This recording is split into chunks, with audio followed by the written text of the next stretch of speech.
Saya ingin bercerita sedikit mengenai 7 tahun yang lalu, waktu saya karena kecelakaan terpilih menjadi wali kota. Saat itu saya dipilih hanya 37%, hanya terpaut sedikit dengan yang kandidat nomor 2, 37%. Kemudian pada saat yang pilkada kedua, karena saya sudah bekerja 5 tahun, pilkada kedua, tanpa kampanye, saya tanpa keluar uang serupiah pun, saya dipilih 91%.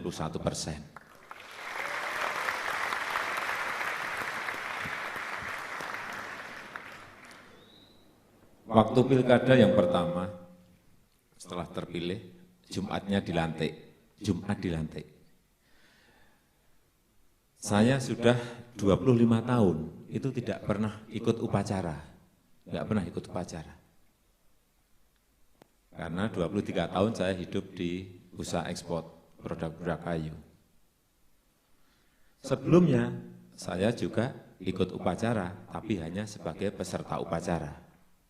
Hari Jumat dilantik, kemudian Sabtunya libur, Minggunya libur, Seninnya jam 7 saya masuk. Protokol menyampaikan ke saya, Pak, nanti Bapak jadi inspektur upacara. Waduh, 25 tahun nggak pernah upacara, masuk langsung disuruh jadi inspektur upacara. Saya tanya ke protokol, gimana itu cara jadi inspektur? Gampang kok Pak. Oh kalau gampang saya mau. Gimana? Nanti kalau komandan upacara lapor Pak, Bapak jawab, laksanakan. Gampang. Terus, kalau nanti ada Bapak hormat, Bapak hormat saja. Saya pikir gampang. Terus, kalau nanti ada terakhir bubarkan, Bapak jawab, bubarkan. Wah, kalau itu gampang. Pikiran saya. 7 sempat di hadapan 4.000 peserta upacara, saya naik podium. Mulai upacara. Komandan upacara maju ke saya. Lapor. Bla bla bla bla bla bla. Saya jawab, laksanakan. Langsung kembali. Waduh, selamat ini saya. Nah, ternyata yang kedua enggak selamat. Hormat, gerak. Saya hormat. Saya mikir kok enggak disuruh turun-turun ini. Tapi sudah bermenit-menit saya tadi, lebih dari 5 menit. Mulai tertawa ini peserta upacara. Waduh, keliru ini saya. Terus dari depan saya peserta upacara lagi. Waduh, keliru ini saya lepas baru tadi ternyata semuanya tertawa. Besoknya masuk koran.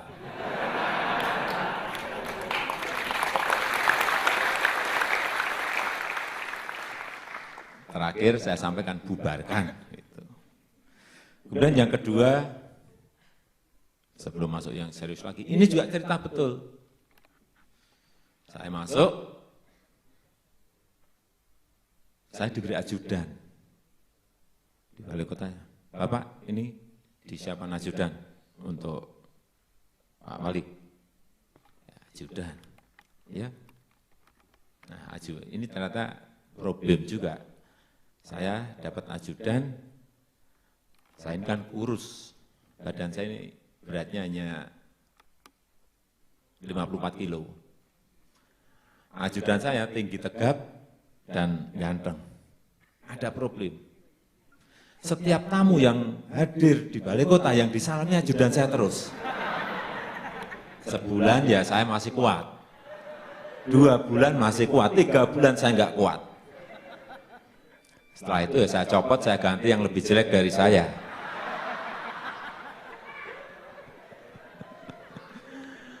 Setelah saya ganti, sampai sekarang selamat saya.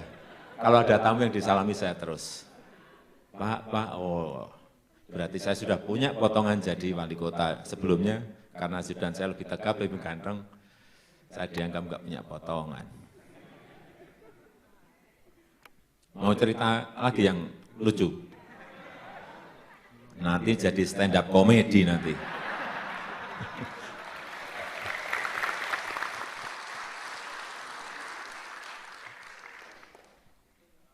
Satu lagi aja lah, satu lagi. Ini cerita juga jadi wali kota. Selama 7 tahun saya jadi wali kota, saya juga kaget ya. Setelah 3 tahun itu, mungkin lebih dari 10 kali, ibu-ibu datang ke kantor, ada yang datang ke rumah dinas. Saya memang saya buka total yang namanya kantor dan rumah dinas untuk siapapun, terutama rakyat saya di Solo. Ada mungkin lebih dari 10 kali, ibu-ibu datang bawa anaknya. Anaknya itu sakit panas, anget. Loh kenapa dibak saya, enggak dibak ke dokter? Enggak Pak, ini sudah 2 hari ini mengingo, nyebut nama Pak Jokowi gitu terus. Waduh ini saya jadi, ya oke, saya masuk ke kamar kecil dan saya basuh. Apa ini? Tangan saya, biar dingin. Saya keluar lagi, saya doain, kemudian saya usap mukanya anak itu. Udah sembuh, udah pulang, besoknya saya suruh cek ajudan, coba dicek anaknya. Balik, gimana, udah sembuh? Udah Pak, udah sekolah. Waduh, saya sakti juga ini. Tapi ada yang ini yang lebih fatal. Saat itu saya baru hadir di sebuah kampung, ada acara. Saya ditelepon dari Satpol penjaga keamanan di rumah dinas. Pak, ini Bapak harus cepat kembali ke rumah dinas. Loh, ada apa?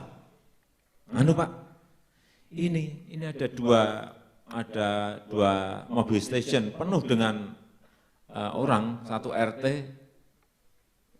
datang ke rumah dinas. Loh, terus ada apa? Ini Pak, ada yang kesurupan. Kesurupan dibawa ke saya coba. Ya udahlah suruh nunggu. Jangan lama-lama Pak, ini orangnya ini gulung-gulung di depan garasi gitu. Yang kesurupan tuh gulung-gulung di depan garasi. Ya udahlah saya selesaikan acara di kampung, kemudian saya pulang ke rumah dinas. Masuk ke rumah dinas saya lihat, waduh bener gulung-gulung di depan garasi itu yang kesurupan. Saya apain ya? Sudah saya masuk kamar. Saya buka kulkas, saya cari es itu. Saya pegang esnya itu agak lama itu. Terus saya suruh ke ajudan, udah itu yang kesurupan suruh pegangin, bawa ke kursi panjang di ruang tamu. Saya pegang es itu. Es saya masukkan lagi dan saya datang ke ruang tamu, itu. Saya doain, dan saya usap lagi. Ini kan habis megang es itu. Mungkin setannya juga kaget, ini wali kota ini sakti betul kok dingin sekali gitu. Saya gini kan saya juga kaget. Gitu. Langsung dia itu pegang kaki saya bawah itu langsung, terima kasih Pak, terima kasih Pak, terima kasih. Saya juga kaget, waduh ini sembuh bener ini. Kaget betul. Itu pengalaman, ini pengalaman bener, ini bukan cerita bohong, ini pengalaman bener, enggak percaya tanya supir saya, tanya di rumah dinas saya, tahu semuanya itu. Tapi kalau di sini ada wartawan, jangan dimasukkan koran. Iya, rumah dinas saya nanti penuh orang kesurupan hanya minta disembuhkan nanti.